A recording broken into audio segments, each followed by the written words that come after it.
Aujourd'hui, je suis à la Bibliothèque nationale de France, sur le site François Mitterrand, dans le cadre de l'exposition L'âge d'or des cartes marines. Et vous voyez derrière moi une superbe carte de 1559, et on repère déjà les côtes du Canada. Bien, aujourd'hui, je voudrais vous parler du Canada, parce que ce pays vient de vivre ces dernières années une révolution à la fois majeure et discrète dans le domaine de l'énergie. Le pays est en train de devenir en fait l'une des toutes premières puissances énergétiques mondiales, ce qui a des conséquences sur le PIB du pays, sur ses exportations, mais aussi sur ses émissions de gaz à effet de serre et son retrait volontaire du protocole de Kyoto sur l'environnement. Le Canada est là, au nord du continent américain. Il a pour seul voisin terrestre au sud les États-Unis d'Amérique et à l'ouest l'État américain de l'Alaska. Le pays est bordé à l'est par l'Atlantique et à l'ouest par le Pacifique. Et si on prend une projection polaire, on constate que le Canada est riverain de l'océan glacial arctique, tout comme de la Russie, et enfin il est voisin du Groenland. Le Canada est le deuxième plus grand pays au monde, avec 10 millions de kilomètres carrés, soit 20 fois la France, pour seulement 34 millions d'habitants, soit presque moitié moins d'habitants que la France. Ottawa est la capitale d'un régime fédéral, divisé administrativement en 10 provinces et 3 territoires. Le Canada est un pays riche en eau douce, en production de céréales, en minerais de toutes sortes, tant par les gisements que parce que Toronto est la place mondiale pour les échanges de titres miniers. Et je voudrais m'arrêter aujourd'hui sur les gisements canadiens de pétrole et de gaz. D'abord le pétrole. Au Canada, comme pour la plupart des grands producteurs de pétrole dans le monde, les réserves de pétrole dits conventionnels s'épuisent, donc la production diminue, alors que la demande mondiale reste très forte. Sauf que le Canada dispose abondamment de réserves dites non conventionnelles, c'est-à-dire des gisements de pétrole situés dans les sables bitumineux. La production canadienne de ce pétrole non conventionnel est donc appelée à augmenter progressivement. Regardez ce schéma. En 2010, les sables bitumineux représentaient 41% de la production totale de pétrole. En 2020, ils représenteront 57%. Et en 2030, 76%. Ce qui veut dire qu'en 2030, la production totale de pétrole, c'est-à-dire conventionnelle et non conventionnelle, pourrait atteindre 5 millions de barils jour, soit plus que la production actuelle de l'Iran. Les sables bitumineux, qui sont un type de pétrole lourd, sont surtout présents dans la province canadienne de l'Alberta, comme on peut le voir sur cette carte. Là, la superficie totale des gisements dépasse 140 000 km², soit un cinquième de la superficie de la province, environ 5 fois la superficie de la Belgique. Et ces gisements de pétrole lourd sont situés dans des couches de roches ou de sable, d'où le terme sable bitumineux, et ils requièrent des technologies d'extraction complexes. L'exploitation se fait à ciel ouvert, si les dépôts sont proches de la surface, et deuxième cas, plus fréquent, lorsque l'enfouissement est profond, le sol est foré et de la vapeur est injectée pour permettre l'extraction. Et dans les deux cas, les sables bitumineux doivent ensuite être traités, et cette opération requiert plus d'énergie que pour le pétrole conventionnel, donc la rentabilité est moins élevée. Vous voyez sur cette carte les concessions accordées à des grandes compagnies pétrolières, nationales ou internationales, qui viennent forer dans les sables bitumineux de l'Alberta. Parmi elles, on trouve l'américaine ExxonMobil, la chinoise PetroChina ou l'européenne Shell. Ces acquisitions sont évidemment poussées par les deux facteurs suivants: ralentissement de la production de pétrole conventionnel, on parle de déplétion, et forte demande asiatique. Il faut savoir qu'aujourd'hui, le Canada détient les troisièmes réserves mondiales de pétrole, lourd et conventionnel confondus, soit 174 milliards de barils. Par ces réserves prouvées, le Canada vient ainsi se placer après celles de l'Arabie saoudite et du Venezuela. Et sur ces réserves disponibles, 97% viennent des sables bitumineux. Aujourd'hui, 15% seulement des réserves sont exploitées et leur ampleur assure au Canada, au rythme actuel, plus d'un siècle de production. Très bien, mais par où exporter cette énorme production? On voit sur cette carte les grands réseaux d'oléoducs qui vont de la capitale de l'Alberta, Edmonton, vers les États-Unis.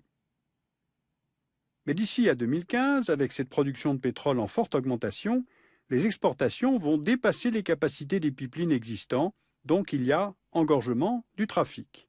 Donc les projets de réseau se multiplient. La firme TransCanada a un projet d'oléoduc nommé Keystone XL, devant acheminer le pétrole bitumineux d'Alberta jusqu'au golfe du Mexique pour y être raffiné, puis exporté vers l'Atlantique ou le Pacifique. Quant à l'Ouest canadien, la compagnie canadienne Enbridge propose de construire un oléoduc reliant Edmonton à Kitimat en Colombie-Britannique. Enbridge espère voir son projet achevé en 2017, ouvrant ainsi un débouché direct sur le Pacifique et les marchés émergents, notamment la Chine. Le groupe Kinder Morgan, de son côté, souhaite doubler son oléoduc Trans Mountain reliant Edmonton à Vancouver, afin de disposer d'une capacité plus importante, là aussi, vers les marchés asiatiques. Voyons maintenant les gisements de gaz. Aujourd'hui, le Canada détient les 10e réserves récupérables mondiales et il est le 3e producteur mondial de gaz naturel, derrière les États-Unis et la Russie. Mais là aussi, cette production de gaz naturel va connaître un déclin, les relais étant désormais assurés par les immenses réserves en gaz de schiste qui se trouvent au Canada. Regardez encore ce schéma. En 2010, les gaz de schiste représentaient 39% de la production totale de gaz du pays. En 2020, ils représenteront 57% et en 2030, 64%. Les principaux bassins sont situés entre l'Alberta, la Colombie-Britannique et le Saskatchewan. Une étude de l'Agence internationale de l'énergie prédit ainsi que le Canada pourrait être, en 2035, le 3e producteur mondial de gaz de schiste. Voilà donc en résumé la situation du potentiel en hydrocarbures pour le Canada. Évidemment, cette industrie représente des enjeux économiques majeurs.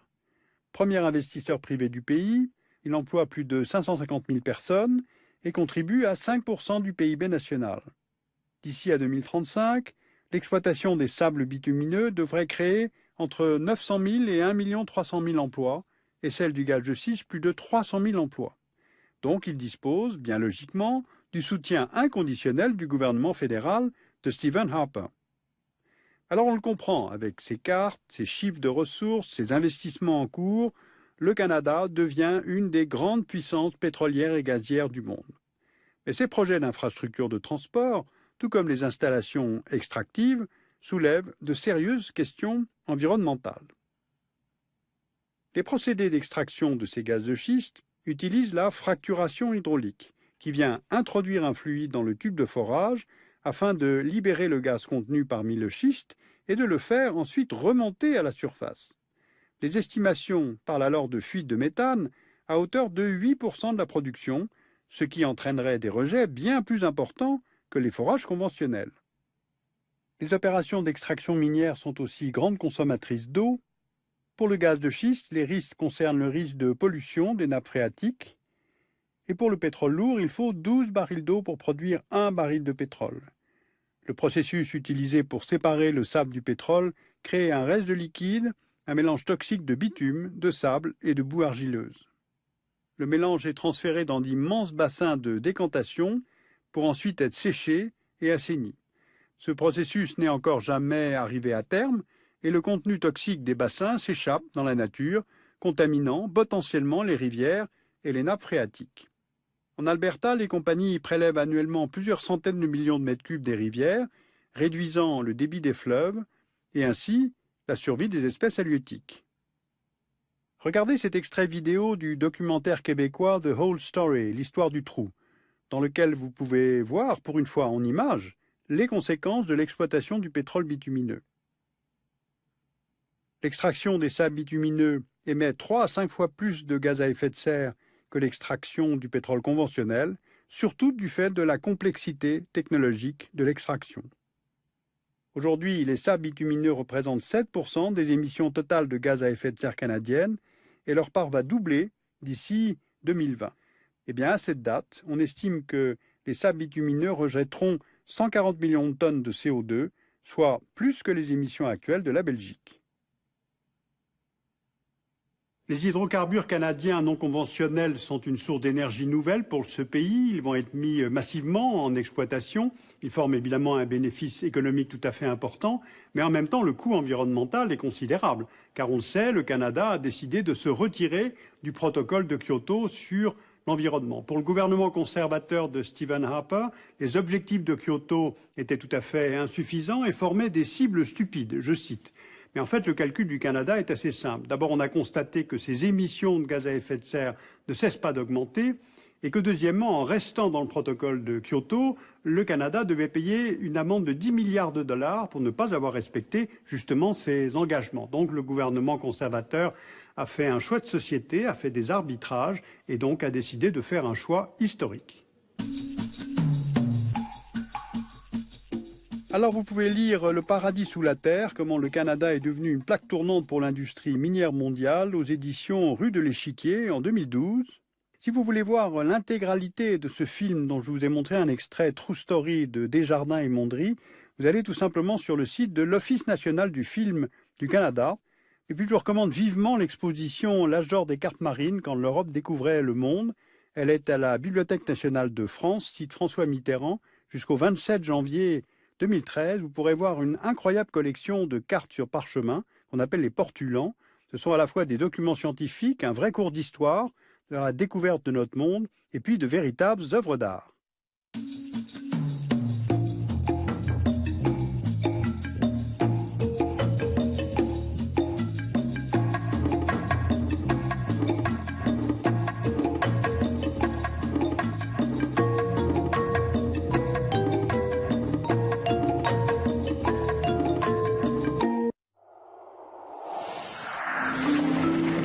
Ce soir, si ça